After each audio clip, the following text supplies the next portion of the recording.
তিনি তো আজকে মারা যান নাই, তিনি তো আরো অনেকদিন আগে মারা গেছেন। তার লাশটাকে নিয়ে কেন রাজনীতি করতে হলো আপনাদের? মায়ের লাশ নিয়ে এই রাজনীতি আমি প্রথম দেখলাম। ক্ষমতার জন্য সে কি না করতে পারে, মায়ের লাশ নিয়েও সে রাজনীতি করতে পারে। চ্যালেঞ্জ দিলাম, বেগম খালেদা জিয়া সেদিনই মারা গেছে যেদিন তাকে বিএপি ঘোষণা করা হয়েছে। শুধুমাত্র রাজনৈতিক কারণে এই ঘটনাকে ধামাচাপা দেওয়া হয়েছে। রাজনীতি কি লাশ নিয়েও করতে হয়? এটা কি কোনো মানুষের কাজ? তিনি তো আজকে মারা যান নাই, তিনি তো আরো অনেকদিন আগে মারা গেছেন। তার লাশটাকে নিয়ে কেন রাজনীতি করতে হলো আপনাদের? রাজনীতি কি লাশ নিয়েও করতে হয়? এটা কি কোনো মানুষের কাজ? এবং তারেক রহমানকে বলবো, এটা করিয়েন না ভাই। বাংলাদেশের রাজনীতি এক জিনিস, কিন্তু মানুষের মৃত্যু নিয়ে এই যে ছিনিমিনি খেলা, এটা প্লিজ বন্ধ। আরে লাশ নিয়ে রাজনীতি সে করছে, তারেক রহমান নিজে লাশ নিয়ে রাজনীতি করেছে। পুরো 32টা দিন ধরে তাকে নিয়ে ভাবে অপরাজনীতি করা হয়েছে একের পর এক। তার বিষয় তত গণমাধ্যমে নিউজ আছে, এটা তার জাতির বিষয় নাই। এবং আমি এই নিয়ে কথা বলতেছি, একজন মৃত ব্যক্তি কিভাবে সয় রেখা, একজন মৃত ব্যক্তিকে এইভাবে তার আত্মায় কষ্ট দিয়ে ডিপ ফ্রিজের মধ্যে ভরে রেখে আপনারা বলতেছেন আইসিউর বেড়ে আছে। একটা ছবি আপনার আইসিউর বেড়ে কত কেউ ওটা খাইতে পাচ্ছে, কেউ দেখছেন, বলতেছেন লাশের রাজনীতি করতে সরকার। কিভাবে এগুলো করতে পারলে এই পর্যন্ত বলেন? এই বিতর্কের কোনো দাবা আছে তাদের কাছে? এটা কিভাবে সম্ভব? এই প্রতারণা জাতির সাথে এত বড় প্রতারণা, এত বড় মুনাফিকি পুরো বাঙালি জাতির সাথে করা হয়েছে। পুরো এক মাস 2 দিন ধরে পুরো বাঙালি জাতির সাথে প্রতারণা করেছে তার সন্তান। প্রতিবাদ অবশ্যই থেকে গ্রেফতার করে। এটার সাথে যারা জড়িত, যত মেডিকেল বোর্ড আছে, যে হাসপাতাল কর্তৃপক্ষ, নিজের মায়ের বিষয় নিয়ে যখন একটা সন্তান এরকম প্রতারণা করতে পারে জাতির সাথে। আমার ছেলে রাফিউল্লাহ এবং অলিউল্লাহকে বলছি, আমার কবর নিয়ে, মৃত্যু নিয়ে, আমার লাশ নিয়ে টাল বাহানা করিও না, আমার মৃত্যু নিয়ে কোনো কারচুপি করিও না। এই শুয়োরের বাচ্চাদের কারণে আজকে আমার একটা মিথ্যার মধ্যে বাঁচতে হইতেছে। এই শুয়োরের বাচ্চাদের কারণে একটা মিথ্যার মধ্যে মানে আমাকে ফালিয়া দেওয়া হয়েছে। জানি না আল্লাহ তাআলা আমাকে ক্ষমা করে কিনা। আমি একটা মিথ্যাচার করছি এই শুয়োরের বাচ্চাদের ভিডিও শুনে। আর মানে কি বলবো, মানে দেশে আসলে মানে কি মানে একটা পরিস্থিতি, মানে এই শুয়োরের বাচ্চাদের কথা শুনে আমি কি করছি, মানে সেটা হচ্ছে আমিও সেই একই কথা বলছি। তো সেই আমার একই কথা নিয়ে অন্য এক ভাই ভিডিও বানাইছে, কিন্তু আমি যেই ভিডিওতে ওই একই কথাটা বলছি যে আসলে বেগম খালেদা জিয়া মানে আগেই মারা গেছে, এদের মুখ থেকে শুই না। আমি কিন্তু এদের লিঙ্কগুলা তখন সেভ করে রাখছিলাম, সে লিঙ্কগুলা আমার ইয়াতে মানে মেসেঞ্জারে সেভ করে রাখছিলাম। লিঙ্কগুলো প্রত্যেকটা ভিডিওর লিঙ্ক সেভ করা ছিল। এদের মুখ থেকে শোনার পর আমিও বলছি কি ভিডিওর সামনে এসে, খালেদা জিয়া তো আগেই মারা গেছে। আচ্ছা ভাই, আমি একজন কন্টেন্ট ক্রিয়েটার, আমার এটা করেই চলে, যেটা সত্যি কথা। হ্যাঁ ভাই, মিথ্যা কথা বলে লাভ আছে, এটা করেই চলে। এখন মানে কন্টেন্ট ক্রিয়েটারের একটা কাজ কি, মানে যেটা নিয়ে আলোচনা হইতাছে, যেটা নিয়ে শুনবেন বেশি আলোচনা হইতাছে, ওইটা নিয়েই তো কথা বলা। এখন এটা নিয়ে আমি কথা বলছি, আমি বিশাল একটা অন্যায় করে ফেলছি। আমি জানি না আল্লাহর কাছে ক্ষমা পাবো কিনা, কারণ আমি এই দুনিয়ার বান্দাদের ভয় পাই না, কোনো বান্দাদের ভয় পাই না। জিন ভূত পরি এটি তো আরো আগে ভয় পাই না, শুধু আমি ভয় পাই আল্লাহকে।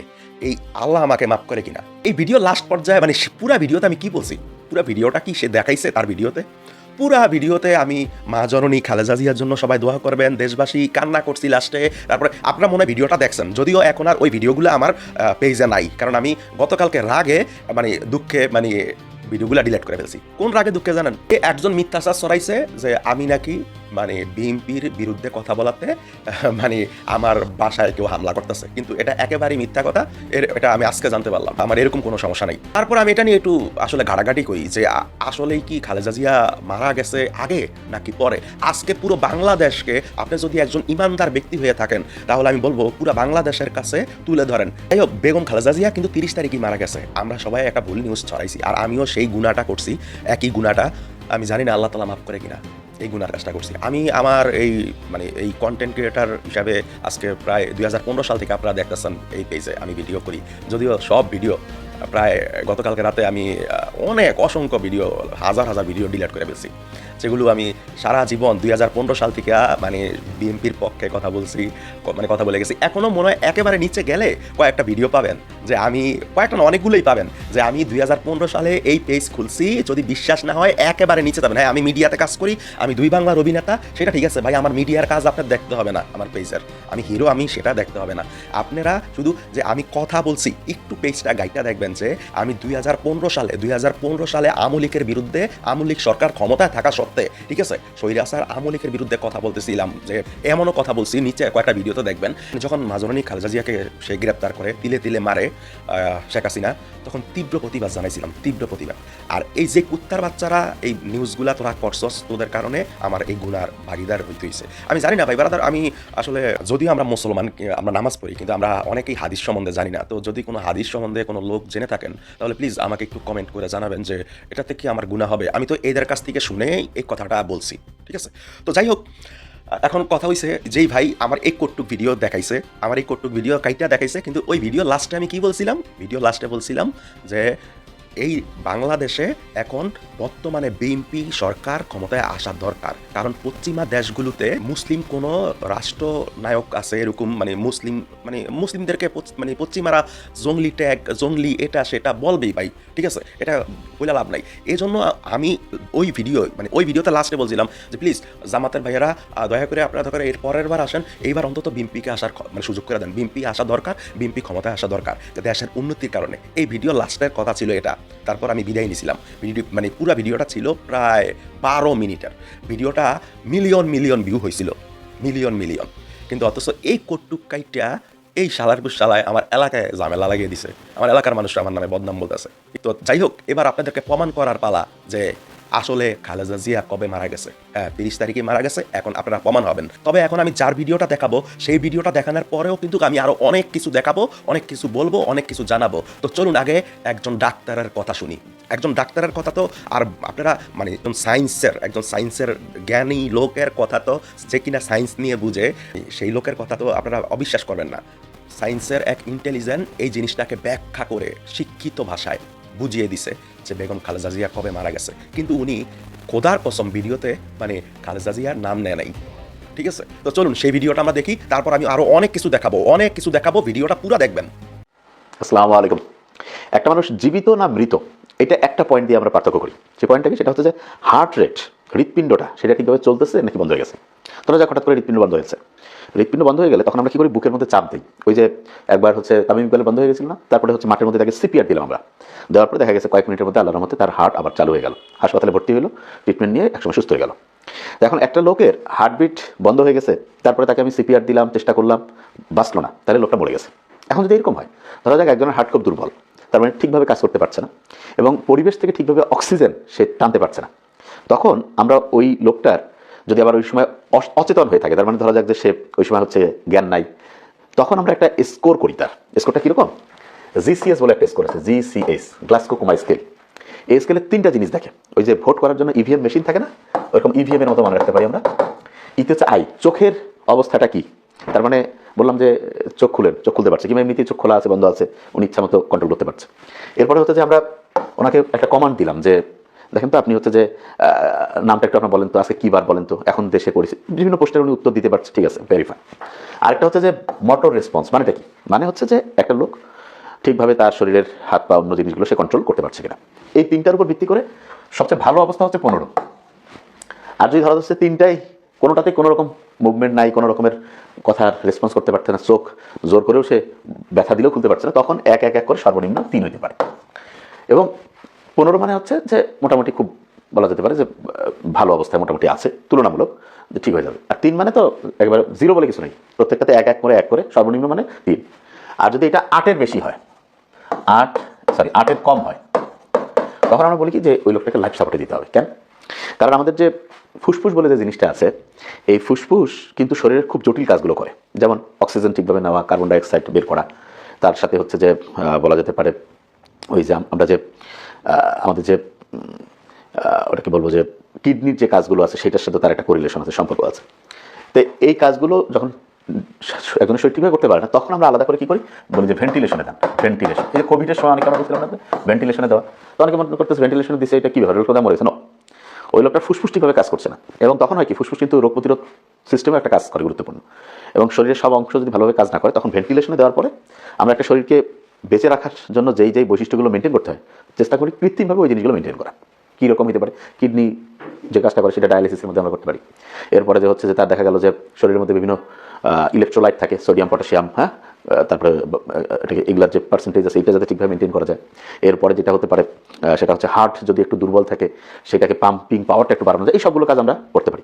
রোগ প্রতিরোধ ব্যবস্থা ভেঙে পড়ছে, অ্যান্টিবায়োটিক দিলাম, এইভাবে একটা লোককে যে হচ্ছে যে তার শরীরটা রিকভারি করা পর্যন্ত আমরা হচ্ছে এরকম সাপোর্ট দিয়ে বাঁচিয়ে রাখতে পারি। কিন্তু যদি একটা লোকের হার্টবিট বন্ধ হয়েছে, হার্টবিট, হৃদস্পন্দন যেটা সেটা অফ হয়ে গেছে, তার মানে হচ্ছে ডেথ। আচ্ছা, এখানে আরেকটা জিনিস বলে রাখি, যেমন ওসমান হাদির ক্ষেত্রে শুনছিলেন না, যখন তাকে এরকম করে হচ্ছে যে আক্রমণ করা হলো, তারপরে বলা হয়েছিল না যে ওনার ব্রেন স্টেম খুব ক্ষতিগ্রস্ত হয়েছে। এই শব্দটা শুনতে নিচ্ছে, ব্রেন স্টেম। এটা ব্রেইনের 3টা অংশ মিলে গঠিত হয়, মিড ব্রেইন থাকে, পন্স থাকে, মেডুলা অবলাঙ্গাটা। তাই ব্রেইন স্টেমের এই বি দিয়ে কাজ প্রধানত হচ্ছে ব্রিদিং, তার মানে যে শ্বাস প্রশ্বাস নেওয়া। তারপরে কি হতে পারে, যেমন ধরা যেতে পারে যে হার্টবিট ঠিকভাবে চলতেছে না এইটা।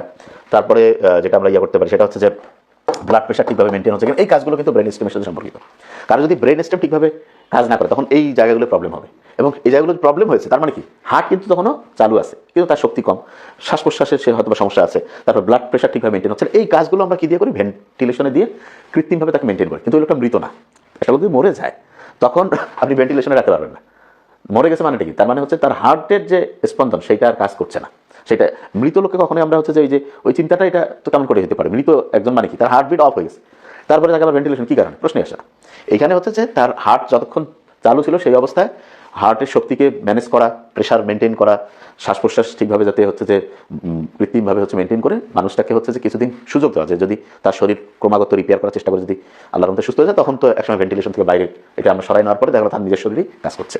অনেক সময় একটা লোক দেখা গেলো যে কয়েকদিন অচেতন ছিল, অনেক তো আছে এরকম, তারপরে হচ্ছে তার শরীর আস্তে আস্তে আস্তে আস্তে রিকভারি করলো, তারপরে হচ্ছে যে স্বাভাবিক জীবনে চলে আসলো। তো এখানে যে জিনিসটা দেখবেন যে একটা মিথ্যা বারবার শুনলেও অনেক সত্যি মনে হয় না। তাই এটা আমি অবাক হয়েছি যে আমাদের দেশের মানুষজন না জেনে যে আগে মরছে পরে মরছে, এটা তো একেবারে এটা জিনিস খেয়াল লাগে, মিথ্যা অপবাদ। এটা কিন্তু মানুষের সম্মান, মানুষকে হত্যা করা যেরকম অপরাধ, মানুষের সম্মান নষ্ট করাও কিন্তু ইসলাম মারাত্মকভাবে এটাকে কবিরা গুনার মধ্যে রাখছে। সম্ভবত সূরা নূরে বোধহয় আছে এরকম যে তোমরা যে বিষয়ে জানো না সে বিষয়ে কথা বলো না। আর কারোর সম্বন্ধে মিথ্যা অপবাদ তোমরা মনে করছো এটা খুব সামান্য, না আল্লাহর দৃষ্টিতে এটা ভয়ঙ্কর, এবং এইটার শাস্তি কিন্তু মানে একেবারে অগ্নিকাণ্ডে মানে আগুনের মধ্যে জ্বলার মতো, জাহান্নামে যাওয়ার মতো শাস্তি। তা যারা না বুঝে আমরা মিথ্যা অপবাদ দিই তারা তওবা তো করবই, এবং যার সম্বন্ধে বলছি আল্লাহর কাছে তওবা, এবং সবচেয়ে ভালো যার সম্বন্ধে বলছি তার কাছে তার ফ্যামিলির কাছে হচ্ছে মাপ চেয়ে নেওয়া। এই জন্য একটা জিনিস না জেনে মনের ইচ্ছা হইলে ইসলাম এগুলোতে খুবই নিরুৎসাহিত করছে। তাহলে বুঝতে পারছি আমরা যে লাইফ সাপোর্টে কোন লোকটাকে রাখা যাবে, যার হার্টবিট চালু ছিল কিন্তু অন্যান্য যে কাজগুলো সেগুলোর মধ্যে বড় রকমের হচ্ছে গরবিল হচ্ছে, সেটাকে আমরা দেখা যাচ্ছে তার মধ্যে শ্বাস প্রশ্বাসের বড় প্রবলেম, সেটা ঠিকভাবে কৃত্রিমভাবে আমরা ঠিক রাখি কিছু, এবং অ্যান্টিবায়োটিক দিয়ে ইলেকট্রোলাইট শরীরের যে বিভিন্ন উপাদানগুলো আছে সোডিয়াম পটাশ সেটা মেনটেন করে একটা লোককে সাপোর্ট দেওয়া। কিন্তু যখন তার হার্টবিট অফ হয়ে যায় তারপরে সে লোকটা মৃত। তার মানে লাইফ সাপোর্টে কিংবা আইসিইউতে একটা মৃত লোককে কখনো রাখার সুযোগ নেই। হ্যাঁ, এখানে বলে রাখি যে একটা লোক মরে গেলে তার শরীরের টেম্পারেচার অটোমেটেড হচ্ছে যে 1 থেকে 1 ডিগ্রি করে প্রতি ঘন্টায় কমতে থাকে, ডিগ্রি সেলসিয়াস, এবং তখন তার শরীরের দেখা যায় যে ইমিউন সিস্টেম তো একদম জিরো, তখন রোগ প্রতিরোধ ব্যবস্থা ভেঙে পড়ছে, তার শরীরের ভিতর থেকে দেখা যাবে তরল বের হয়ে আসতে থাকবে, ব্যাকটেরিয়া যা যা আছে ভাইরাস সবগুলো অ্যাটাক করে লোকটা পচায় ফেলবে। আর যদি আমরা ইয়াতে রাখি, যে অনেক সময় কারণে যে তাহলে ফেরাউন মমি করে রাখা মানে কি তার শরীরের সব ফ্যাট ট্যাট সব করে, ওটা তো একটা কৃত্রিম উপায়, শুটকি মাছকে যেমন মাছকে রাখি না এরকম মমি মানে হচ্ছে মানুষটা হচ্ছে শুটকি মাছের মতো, তার ভিতরে সব উপাদানগুলো করে, ওইখানে ব্যাকটেরিয়া কাজে করবে না, হ্যাঁ ওই সিস্টেমে রাখা, এটা আলাদা জিনিস। তার মানে লাইফ সাপোর্টে রাখা হয় ওই লোককে যে জীবিত। এই জন্য যে কোনো জিনিস না বুঝে মিথ্যা অপবাদ এবং মিথ্যা ধারণা করে কথা বলা কবিরা গুনাহ, আল্লাহ আমাদের হেফাজত করে। আসসালামু আলাইকুম। সো দর্শক, এই যে ভিডিওটা দেখলেন, ঠিক আছে, যারা শিক্ষিত তারাই এখানে বলবেন যে ভাই ঠিক বলছেন, ঠিক আছে, আপনি জামাত করেন, আপনি এনসিপি করেন বা বিএনপি করেন, ডাজন্ট ম্যাটার, কিন্তু আপনি এটা বলবেন যে ভাই আপনি ঠিক বলছেন, যে এই লোকের কথা সত্যি। কেন জানেন, এখানে উল্টাপাল্টা কমেন্ট তারাই করবে, উল্টাপাল্টা কমেন্ট যারা ওই যে বলে মানে মানে যাদেরকে মূর্খ বানিয়ে রাখা হয়েছে, মাদ্রাসার ছেলেদের ইংলিশ শেখা যাবে না, ইংলিশ শেখা যাবে না, ঠিক আছে, মানে এই যে একটা সমস্যা, ইংলিশ জানে না। আচ্ছা ভাই, আমাদের দেশের যারা আলেম ওলামারা আপনারা আছেন, ঠিক আছে, আপনারা তো কোরআনের সব কিছু জানেন, তো কোরআনের এত কিছু জানি না আপনারা কি আবিষ্কার করতে পারছেন, অথচ আমাদের কোরআন মানে আপনারা যারা ইসলামিক দলগুলো আছেন, আমি পার্সোনালি নাম ভাঙ্গা বলবো না, যতগুলো ইসলামিক দল আছে বাংলাদেশের, তো আপনারা মানে মানে আলেম হইয়া মানে কি বানাইতে পারছেন, একটা বিমান বানাইতে পারছেন দেশের জন্য, একটা কম্পিউটার আবিষ্কার করতে পারছেন, কিন্তু অথচ আমাদের ওই কোরআন থেকে নিয়ে খ্রিস্টানরা মানে ইহুদিরা অনেক পারমাণবিক বোমা আরো অনেক কিছু আবিষ্কার করছে, মানে যেগুলো বলার বাইরে, মানে পৃথিবীতে যাই আবিষ্কার হয়েছে সব আমাদের ওরা কোরআন থেকে নিছে। আপনারা কি করতে পারছেন আলেম হইয়া বাংলাদেশে? আপনাদের প্রবলেম কি জানেন? আপনাদের সন্তানদের আপনারা অবশ্যই মানে আমাদের মুসলমানের নীতি অনুযায়ী ইসলাম শিক্ষা দিবেন, কিন্তু তার পাশাপাশি ইংলিশটা শিক্ষা জরুরি। এজন্যই আপনারা পিছিয়ে আছেন, কথা বুঝতে পারছেন? এজন্যই আপনারা মানে পিছিয়ে আছেন। তো যাই হোক, আমি সবার কাছে যদি এখানে থাকা কোনো বিএনপির ভাই, আমি তাদের কাছে কিছু বলবো না, আমি আপনাদের বসের কাছে বলি, ঠিক আছে, মানে আমারও বস, যেটা সত্যি কথা, আমার আইকন স্টার, আমি পিছনের অসংখ্য ভিডিওতে বলছি, আপনারা একটু নিচে নেমে দেখবেন, অনেক নিচে অসংখ্য ভিডিও ডিলিট করে ফেলছি, তো এখন আমি জানি আমার পেজ ফিউজ, অসংখ্য ভিডিও ডিলিট করে ফেলছি। তারেক রহমান স্যার, আমি কখনোই শুধু এই ভিডিওটাতেই আমি বলছিলাম সাহেব, কিন্তু আমি যত ভিডিওতে জীবনে করছি বলছি তারেক রহমান স্যার। আজকে তারেক রহমান স্যারের কাছে আমি ক্ষমা চাচ্ছি, হাত জোর করে তারেক রহমান স্যারের কাছে ক্ষমা চাচ্ছি। এবার এই পেজে থাকা বিএমপি করেন আমার কথায় মনে কষ্ট পাইছেন, ঠিক আছে, তারাও দেখে থাকেন, তারা খুশি হওয়ার কথা। কারণ ভাই আপনাদের মেন গোড়ায় আমি ক্ষমা চাইছি। সবচেয়ে জনক হয়েছে যে আমার এলাকায় মানে আমি জানাজা দিছি, তো তারপর মানে খালেদা জিয়াকে মাজননী আমি কান্না করছি কয়েকবার বাসায়, আমার বারাটিয়ারা দেখছে মানে কান্না করতেছি কেন, মানে অনেকবার কান্না করছি, মানে তো যাই হোক, মানে আমার কাছে জিনিসটা আমি মাইনে নিতে পারিনি। তো তখনই উগ্র হইয়া কি বলছি না বলছি, তো তারপর ভিডিও লাস্টে কিন্তু আমি এই ভিডিও লাস্টে আমি বলছিলাম যে মানে ভোট কিন্তু আপনারা আজ যাই হোক আমি মাথা গরম করে যাই কিছু বলছি না কেন, আপনারা বিএমপিকে এবার আসার সুযোগ করে দেন, বিএমপিকে, ঠিক আছে। সো আমি আর কিছু বোঝাতে পারবো না। এবার যদি মানে ওই যে এখানে আজে বাজে কমেন্ট তারাই করবো, হয়তো পান্ডালিককে জানেন, হ্যাঁ পান্ডালিক আমলিক, যে আমলিক ভুলে গেলে চলবে না। এই আমলিক এই শেখ হাসিনা উত্তর বাচ্চাই মা জননী খালেদা জিয়াকে মারছে, এটা ভুলে গেলে চলবো না। এই শেখ হাসিনাই ওসমান হাদিকে মারছে, আমরা ভুলবো না খালেদা জিয়ার কথা, আমরা ভুলবো না ওসমান হাদির কথা, ঠিক আছে। প্রতিশোধ আমরা নিবই এই খুনের। ও এটা খুন হয়েছে খালেদা জিয়া খুন হয়েছে, তা না হলে শেখ হাসিনার বয়স আর খালেদা জিয়ার বয়স সেম প্রায়, তো সেখানে উনি কিভাবে এত তাড়াতাড়ি মারা যাবে?